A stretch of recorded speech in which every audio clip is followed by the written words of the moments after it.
Assalamualaikum warahmatullahi wabarakatuh. Pas aku buka pintu kamar kos tengah malam, ada suara orang nangis di tangga. Padahal semua kamar di lantai itu kosong. Selamat datang di Rendra Story Horror. Kisah kali ini berjudul Tangisan Tengah Malam di Kosan Putri. Baik, langsung saja kita ke ceritanya. Cerita ini dikirim langsung sama Kak Ayu, salah satu pendengar setia Rendra Story Horror, yang sekarang udah pindah keluar kota karena trauma tinggal di kosan lamanya. Kejadiannya sekitar tahun 2018 di sebuah kosan putri daerah Jalan Kartini, Kota P. Daerahnya rame, tapi anehnya kosan itu selalu sepi. Awalnya semua biasa saja. Kak Ayu waktu itu baru kuliah semester 2 karena rumahnya jauh. Dia cari kosan dekat kampus. Dapatlah dia kos-kosan yang katanya sih aman, bersih, dan murah. Namanya kos Mbak Wit. Bentuknya rumahnya besar, 2 lantai. Lantai bawah buat Mbak Wit sekeluarga. Lantai atas khusus anak kos. Isinya ada 6 kamar. Tapi pas Kak Ayu pindah, cuma ada 2 anak kos lainnya, Mira sama Dinda. Sisanya kosong. Awalnya sih aku mikir enak ya sepi, bisa fokus kuliah, kata Ayu. Tapi itu sebelum malam-malam pertama dimulai. Hari pertama semua biasa. Hari kedua Ayu mulai ngerasa aneh. Setiap tengah malam dia dengar suara langkah-langkah kaki naik tangga pelan-pelan. Tok, tok, tok. Aku pikir itu Mira atau Dinda. Mungkin di bawah beli minuman atau apa gitu, ujar Ayu. Tapi yang bikin dia merinding, Mira dan Dinda tidur sekamar dan mereka ngaku gak pernah keluar malam-malam. Suatu malam, sekitar jam setengah 2 pagi, Ayu lagi nonton drakor di laptop, pakai headset lah. Tiba-tiba dia ngerasa kok kayak ada yang duduk di ujung kasur. Langsung dia lepas headset. Gak ada siapa-siapa, tapi bantalnya turun kayak ada yang nginjek. Nafasku langsung sesak. Aku keluar kamar duduk di tangga. Udah takut tapi gak mau panik. Pas di situ aku dengar suara cewek, kayak orang nangis dari arah kamar kosong yang paling pojok itu. Suaranya pelan, nyaris kayak bisikan, tapi jelas banget. Dan makin Ayu dengerin, suara itu makin dekat. Ayu langsung kabur ke kamar Mira, ketuk pintu buru-buru sampai hampir nangis sendiri. Mira dan Dinda akhirnya bukain pintu. Mereka bertiga tidur bareng malam itu. Besoknya Ayu cerita ke Mbak Wit, pemilik kos. Tapi reaksi Mbak Wit malah, "Oh, kamu juga denger ya?" Lah, maksudnya gimana Mbak? Biasanya kalau anak baru diganggu dulu, nanti juga hilang sendiri. Ayu bingung, berarti bukan cuma dia yang ngalamin. Dan sejak malam itu, suara tangisan itu makin sering terdengar. Kadang pas maghrib, kadang pas subuh, kadang bahkan jelas banget kayak cewek nangis sambil nyeret kaki di lorong kamar. Dan puncaknya suatu malam, aku bangun karena mimpi buruk.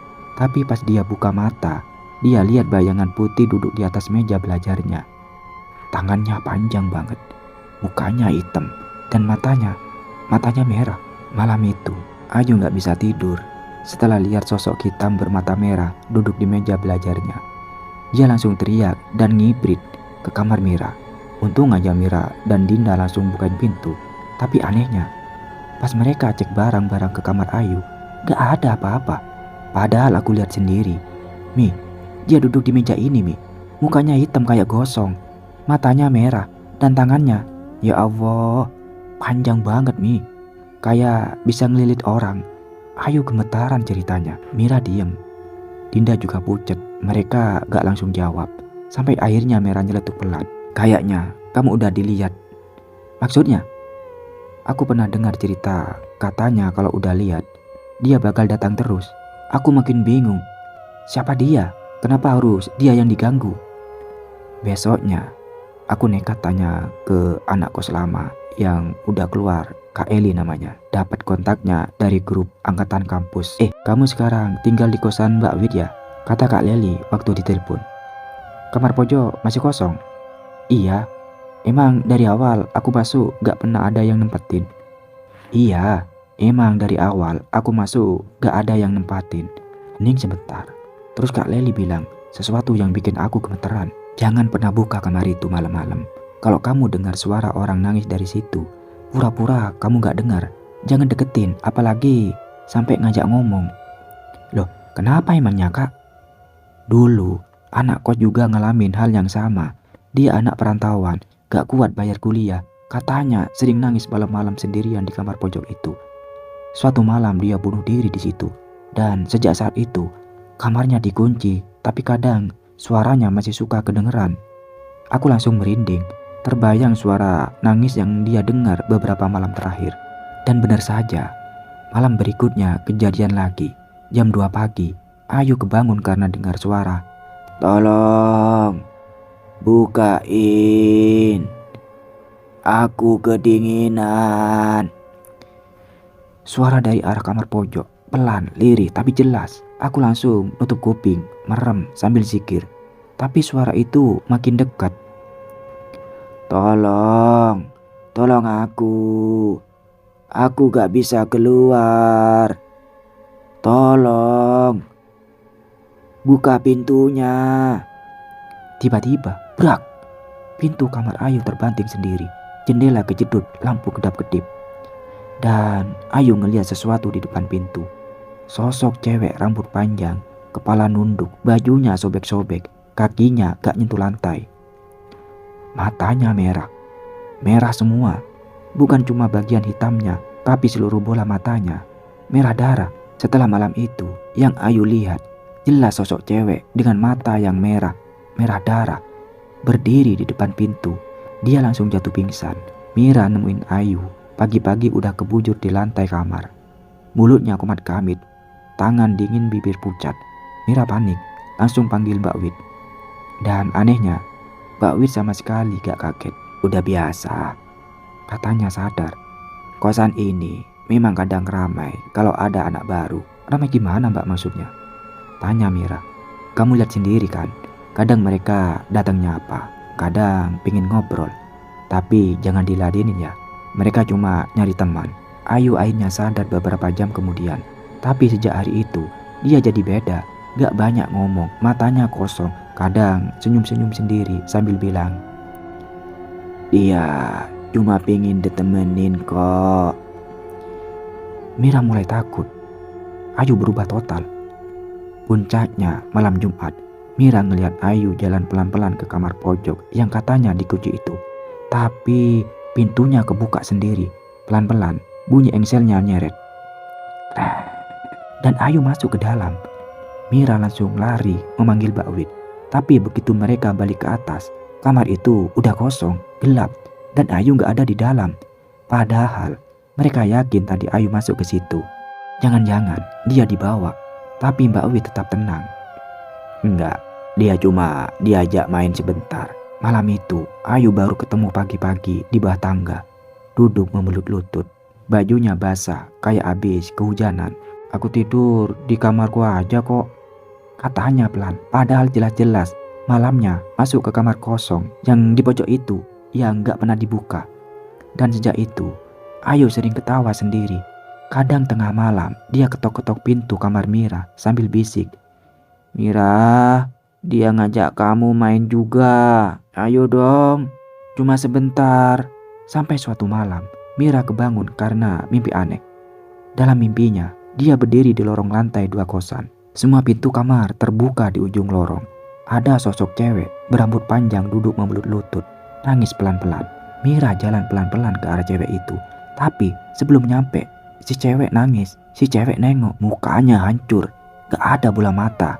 Lidahnya panjang, menjulur sampai ke lantai, tangannya berdarah. Aku sendirian di sini. Temenin aku. Ayo, temenin aku. Mira langsung bangun, keringat dingin. Tapi begitu dia buka mata, matanya hitam legam, bibirnya senyum lebar, dan dia bilang, Ayo, ayo Mi, sekarang giliran kamu. Setelah malam itu, waktu Mira bangun dan lihat Ayu berdiri di samping kasur dengan mata hitam legam, dia langsung jerit sekeras-kerasnya. Semua anak kos pada bangun. Mbak Wit datang tergesa-gesa. Tapi yang bikin semua orang merinding, Ayu tiba-tiba pingsan dan mulutnya teriak sendiri. Tapi suara yang keluar Suara laki-laki, parau, berat, dan marah. "Kalian semua ganggu tempatnya. Dia gak mau sendiri." Badannya Ayu keangkat sendiri dari lantai. Ngambang, rambutnya berkibar kayak kena kipas angin. Anginnya kencang. Lampu kos meletup satu persatu. Cet, cet, cet. Sampai akhirnya Mbak Wit maju ke depan. Buka kerudungnya, ngeluarin segulung kain putih dan saku. "Kamu bukan dia, keluar. Jangan ganggu anak ini." Dia baca doa keras-keras. Suara di mulut Ayu teriak makin kencang sampai akhirnya Ayu jatuh lemas. Gak sadar sama sekali. Besoknya, Mira dan anak kos-kosan langsung packing. Gak ada yang berani tinggal di situ lagi. Ayu dibawa pulang ke kampung halamannya. Katanya sekarang masih sering melamun. Kadang bilang, "Mereka masih nunggu. Kamar pojok masih kosong." Dan setelah semua orang pindah, kosan Mbak Wit dikosongin. Tapi anehnya, setiap malam Jumat, warga sekitar bilang masih suka dengar suara ketukan dari lantai 2. Lirih, pelan, tapi terus menerus. Tok, tok, tok. "Boleh aku masuk?" Itulah sebuah kisah tentang kamar kosong yang seharusnya tidak pernah dibuka. Terima kasih sudah bergabung di Rendra Story Horror. Jangan lupa like, komen, dan subscribe supaya nggak ketinggalan kisah-kisah horor lainnya. Sampai jumpa di cerita berikutnya. Wassalamualaikum warahmatullahi wabarakatuh.